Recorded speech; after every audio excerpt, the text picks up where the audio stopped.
lie though. We got it. Hi everyone, welcome to the second episode of Brie T TV, Chapter 2, Brie T the Creator. But before we get on into the episode, I do want to say a few announcements. The first announcement is, I am sorry this is so motherfucking late. This is like 3 days. Yeah, 3 days late. This is actually the fourth time I've been filming this one video. Now, I did pre-production so well that actual production was so shitty. Don't know how that works, but it did. In all honesty, guys, I filmed this episode on Thursday, and I've realized that the lens that I was using, for some reason, that particular lens would not focus. Like, it was taking everything out of focus. It was blurry. Like, it was really, really bad. No camera angle trick I've learned was able to save it. The lighting wasn't able to save it. And so I was like, okay, not the end of the world, because on the viewfinder it didn't look that bad. And I was like, not the end of the world, I can do it in post. And then, you know, life was like, okay, yeah, you better do it in post, bitch, because you have no more time, because life is now shaking things up. So I went to edit it in post, and no, it just wasn't working. No magic that Adobe could do could salvage that footage. And by that time, I realized that I spent 24 hours like editing this, that it was Saturday, and I'm just like, at first I was going to post it because I wanted to get content out. But something told me, and it was myself, told me that that's the same mistake I made over the summer, with just trying to just get content out just for the sake of posting something. And I made a promise to give you quality stuff, and that was shitty quality, and I would have broken my promise in Act 2, Episode 2. So then I was like, okay, it'll be up by Monday at 8 p.m. Couldn't film Sunday because I was taking my mom to a surprise function for her. And then I was like, okay, I'll film before my second job on Monday. Filmed before my second job on Monday. Realized when I had minutes to spare to get to my second job on time that it was literally filming me from like here. Okay. So I said, I'll film when I get home. Forgetting that that was a long shift because I had a staff meeting after working with my students. And I didn't get home till like 10 o'clock. Tried to film. My face was so washed out that it just wasn't working. And then I had this weird shadow. Wrap it up. I apologize for not having this video on time. It's here. Everything else will be on time. We got this. Announcement 2. 1, I apologize for my hair. I'm pushing like day 13 of not washing it. I'm that busy that I literally just take my bonnet off and go out into the city. So if you see me at 7 o'clock in the morning, don't say anything. Announcement 3, the last announcement, is that I will be experimenting with backgrounds, because right now, my living situation, I don't have a space that I can dedicate like a cute corner with cute accents to like kind of dedicate just filming. Like, that's my filming space. I don't have that option, so I have to use my green screen and then impose and, you know, chroma key a background in. So I'm experimenting with like solid colors or like a fun background. So just trying to get like my style settled. So if you have a preference, like if you're starting to see like different backgrounds, and I'm going to experiment with like 4 different backgrounds. If you have like a preference, please let me know, because I would love to hear your input on what background I should use. Okay, and now without further ado, let's get on to the motherfucking episode. Alright, so as you know from the title, this is Brie T the Creator, Chapter 2. And this video is more so explaining why I'm a creator, how I got to be a creator, and just what it means to me and what my passion is. Because when I'm watching a platform and I'm watching someone's channel, I always love to find out and watch their like story times of how they got here and why they sit in front of the camera and, you know, try to build a niche and kind of expose themselves through their videos. Like, I love finding out why.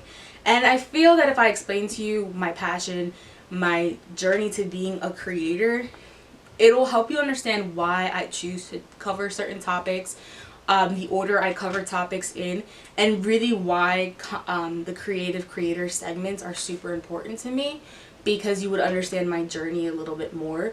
And of course, as we get further on, you'll learn more and more about me, but like I just thought this would be a cute, not cute, but like a important episode that you can kind of figure out why you should even sit at your computer or your tablet or your iPhone and watch me talk for 15 minutes.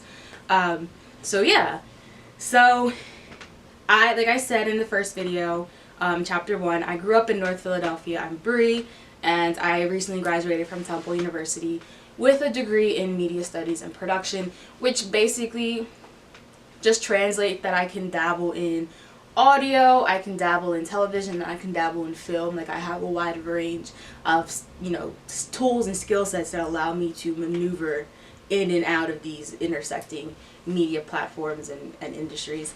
And so the shorthand is MSP, and that's how I'll be referring to my major. My degree is MSP. MSP, Media Studies and Production. Or Media Studies and Production. Okay. So I obviously graduated from Temple University, but I did not start my collegiate career. At Temple. I actually started at a university in Pennsylvania called Westchester University, and I was actually a forensic chemistry and toxicology major, and it was the worst decision I've ever made in my life. Actually, top 10. I've made really bad decisions. Because ever since I was little, I was always super creative. I loved anything artistic. I love coloring and, you know, anything colorful and reading. Like, those were my things. And if you knew me in grade school, I read every single day. I was getting in trouble for reading during lessons. And by the time I was 7, I wrote my first book, as any 7-year-old can write. And I always wanted to be an author. From then on, I wanted to be an author. And I remember getting to 8th grade, and I'm like, I'm going to do it. I'm going to be an author. I'm now mapping out my life. And that's how I always am. Like, I like to map out my life. And I was mapping out my life at like 13, like based on being an author. And I had really shitty relatives just really tell me, like, that's just stupid. Like, you're not going to succeed. Like, you're going to be living with your mom for the rest of your life. You're not going to make any money. You're just going to be poor and like useless. And I let that affect me so much that I distanced myself from my creative self. And I started looking at more practical careers, and I had a curiosity for forensic science. I excelled in most of my classes, and then I wasn't never really failing a class. I don't like math, but I wasn't really like not gonna survive in a math class. And I was like, okay, I think I can hack it, like, you know. And I also at that point was getting tired of the environment I was living in, so I needed to get out of Philadelphia, North Philly especially, and I needed to do a safe career plan. So I did that. I went to Westchester. I enrolled in all these chemistry classes and algebra classes, and I remember sitting in a writing class, and it was just a gen ed writing class, and my professor told me that I had great writing technique when it came to writing fiction stories, and why wasn't I pursuing that? And I remember leaving his class and having to go to my freaking algebra class. I'm sitting in algebra, and I don't like anybody in that class. I don't like the professor. It's like 6 o'clock at night. All my friends at that time were getting ready for a party, and I couldn't. And I was just like, what the fuck am I doing, you know, in this algebra class? What am I doing in this major? And I remember calling my mom, and my mom was like, I don't know why you're in chemistry. I don't know why you're taking this major. I always thought you were going to be a writer or something in that capacity. That's when I made a decision that I was going to change majors. But then I was also confronted with the information that Westchester just wasn't going to offer me everything I needed to be well equipped to travel into this entertainment media field. They only have a communications major with a journalism minor, and I don't really think I wanted to be a journalist at that time. So I packed up my bags, left Westchester University, and transferred to Temple University and enrolled in MSP, Media Studies and Production. And that was a huge transition in my life. Not only coming back home to North Philly, adjusting to living briefly with my mom, trying to figure out where to get a job. You know, I needed money. but also because, again, it had been a half a decade of me not connecting with my creative side. I wasn't expressing anything creative. I wasn't doing anything in any form of writing or making anything. I was always structured in safe career plans and those kind of courses. And so I didn't know what to do, and it was really daunting when I got to my first MSP classes, because now, as much as I love public speaking, I've always loved public speaking, I always love talking in front of people, but now I have to talk about me being creative, something I've never ever shown people.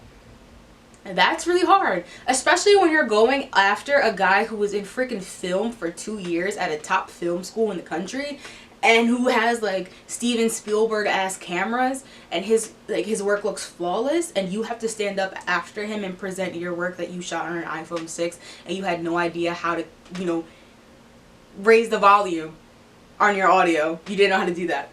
But you have to go after this guy who really just gave a cinematic masterpiece at a 4:50 class on a Tuesday. That's going to boost anybody's confidence. It didn't for mine. I think I had several panic attacks leading up to presenting my work, because I was never connected to my creative side for years. And I had to hurl over that. I had to force myself to be like, this is my work. But I was only showing work that needed to be shown. If you did not need to see my work, you never did. You never saw it. My mom never saw it. My friends never saw it. If you were not my professor or my TA who needed to legally see my work, you did not see it. But to me, that was a step up, because it went from nobody to now 2 people a semester seeing my work. So as I got more involved in MSP, one thing you need to know about MSP at Temple is MSP, in my opinion, is so freaking news oriented that you would mistake us for being journalism majors. You would wonder why we're learning things that journalism majors aren't touching yet.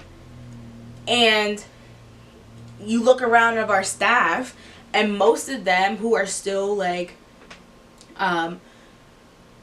a career in media, still in their industry, are news involved industries and jobs. They're 20, 30, 40 years deep in local news stations. They've produced in news stations in New York and Cali and Kansas and Atlanta. I don't know why I said Kansas. But yeah, they've done stuff like that. So it's news. If it's not a news anchor, they were a news producer. If they were not a news producer, they were a writer. If they were not a writer, they were a cameraman. News. And then you have your sprinkle of, audio engineers.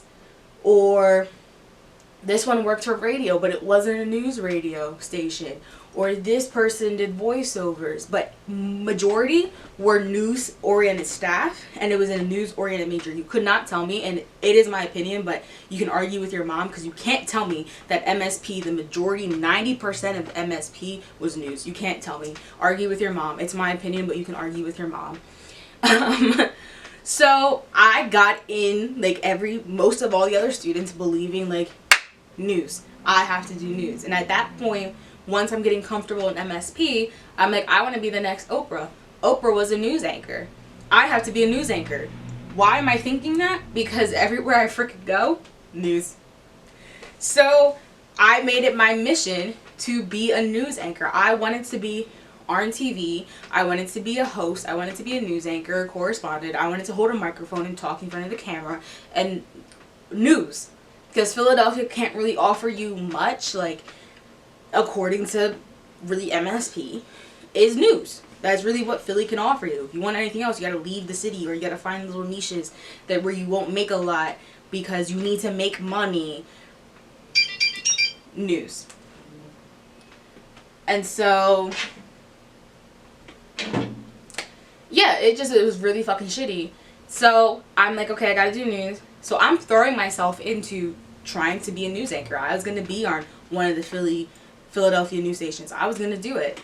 And I thought I was prepared because I had classes like senior seminar, and I had classes like this stupid internship course that was identical to senior seminar, and I had like 400 or 4,000 level classes. I don't know, the classes you take in your senior year once they're your core classes.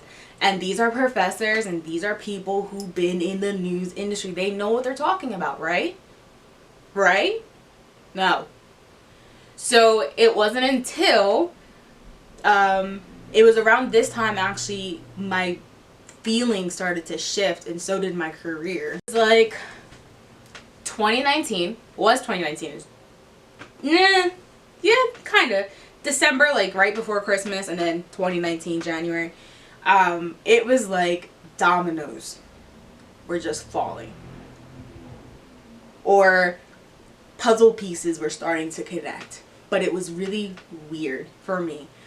So I went to an interview for a position at a media conglomerate in the city, and I felt that I was discriminated against. And I'm African and Puerto Rican, and my mom is a very, very pale Puerto Rican, and I'm not stupid. I'm not going to sugarcoat it. I'm not going to act like I don't know it. My skin color still dictates the level and amount of racism I would experience. And I will say, up until that time, I never truly experienced discriminatory tactics as the weapon for racism. But it was at this point, at 22 years old, that I had experienced it for the first time in my life. And it shook me. I left the interview thinking, one, I couldn't believe it happened. Two, I'm questioning my career. I'm questioning my entire plan, my passion.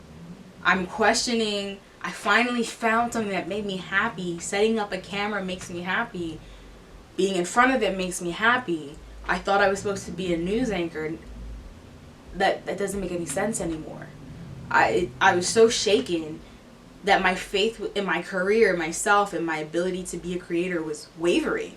And it was one of the scariest feelings because I was months away from graduation. Like, I had a year, and that doesn't sound like a lot of time, and it's not a lot of time. From January 2019 to December 2019, I have to figure something out. And it was nerve-wracking. And I was angry. And that was the first domino. And then I for a few days, like, reflected on it. And I remember looking at all the professors I had. Trying to find, now I will say I've had professors who were like research professors, who were, you know, Latinx, who were Asian, and that's all great.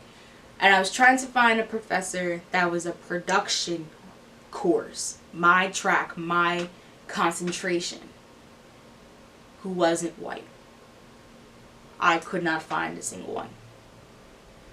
At that point, it was like a ton of bricks collapsed, and that was the second domino. I never had a black professor in MSP, not even teaching me about the news. Because I think, and again, this is my opinion, but you can argue with your mom, I think that if I had a black professor, that when I went to professors and asked them things I needed to know to prepare me as an adult for an industry I'm now stepping into, what to expect, a black professor would have told me what truly goes on behind the camera. When those cameras turn off, when you're in the boardroom, when you're in the pitch room, when you're in that studio with nothing on, how are individuals treated? What are some things that happen? And I felt so stupid because I'm like, obviously it happened to Oprah. But it's 2019, why would it happen now? Right? But if I had a black professor, I feel in my gut that when I went to these professors and asked them for advice, they would have treated me like an adult, and they would have treated me like a black adult and told me what was going on.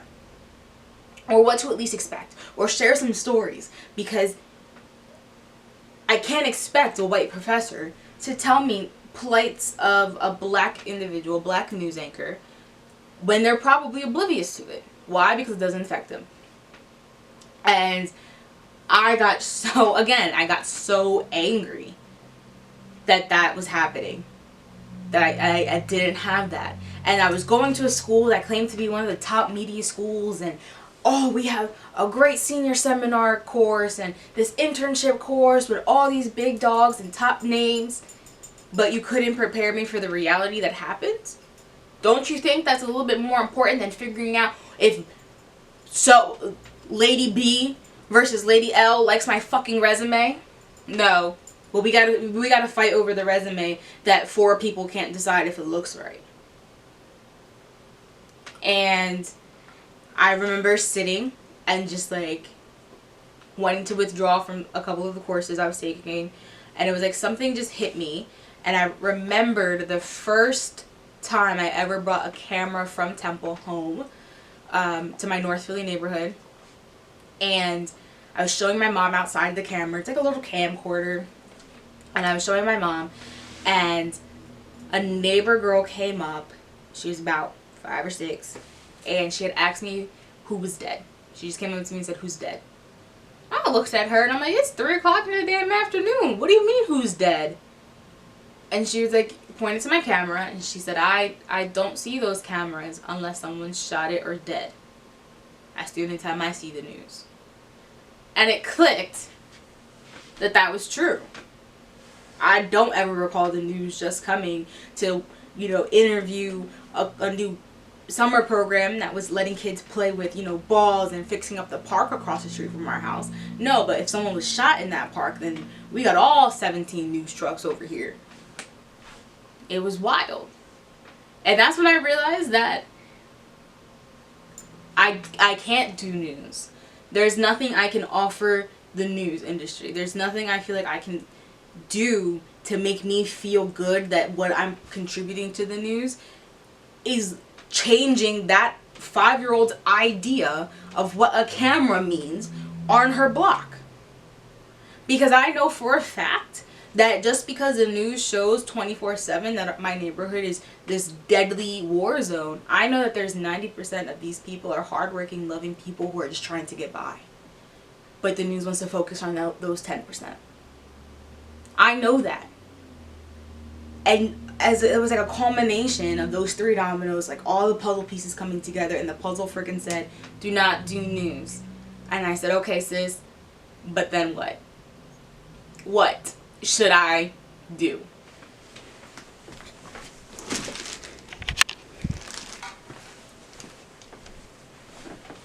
So I said, "Okay, what do you want me to do? How can I not do news? What should I do?" Oh. And so I was stuck. Like, if you're one of my friends watching this, you received a text message of me contemplating where am I going to go? Like, what's my purpose? What is my purpose? My whole dream of being in front of the camera, having my own show, because I was following this Oprah timeline, I now wasn't going to be a news anchor. What was I going to offer after graduation? Because that seems to be all MSP says I can do is work in news, and I can't do it. So what's going on? And I took this class. A lot of my friends were recommending this class at Temple in MSP. And I was like, damn, it's another news course. But it wasn't. I had this one professor who was absolutely amazing. She became a mentor. I don't even think she knows that she's a mentor to me, but she taught me so much, not only as a creator individually, because I was questioning that heavy. I went to her office and I said, "Yo, you want me to pick an idea for a film?" Because it was a documentary course where you make a short film. I was like, "You want me to pitch an idea for a film, and you told me I have to dig down and pick a reason from my soul." That's real personal, sis. But I had to do it. And she just guided me through so much. that I was able to do that, and I'm happy to say that the film, like the trailer you saw in the last episode, was the film that was my initial pitch. I got to work with an amazing crew, and we successfully pieced together a short film. And that's when I realized, in that class for 2 days a week, and all those hours I was dedicating to Stolen Crown, the film I made, I was a filmmaker. I was a documentarian. I was still the creator. I found what makes me happy. Now, yeah, I can't go out and find a film house in Philly and say, let me be your documentarian, pay me thousands of dollars. That's not plausible. It doesn't exist. But I know that I now can make my own films. I can be creative in my own, to my own perspective, in my own boundaries, to explore everything I wanted to do. And I can settle the score I have with news. I can create the content that allows people to see the 90% of the individuals that the news is only focusing on the 10%. I can give the camera and the spotlight and shed this focus and zoom on black creatives who are trying to change the media industry. I can show how black and brown creatives are so multifaceted, and they're so complex, and they're human. And I can show that beauty with making documentaries. Because I am a creator. When I started this journey, I was a creator at 7. And I'm a creator at 23. Was I a creator between those years? Yes. Was I acknowledging it? Absolutely not. Did I question it? Without a doubt.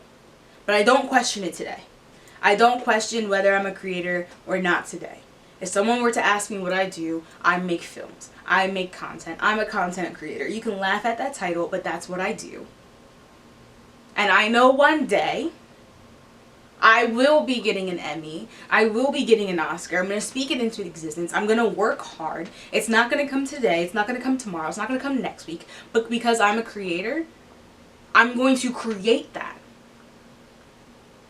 And I'm so excited. I can't wait to be able to collaborate with other black and brown creatives, to see that level of creativity, to feed off of them and give them my energy. I can't wait. Why? Because I'm a creator. And I can say that till I'm blue in the face, because it's what I am.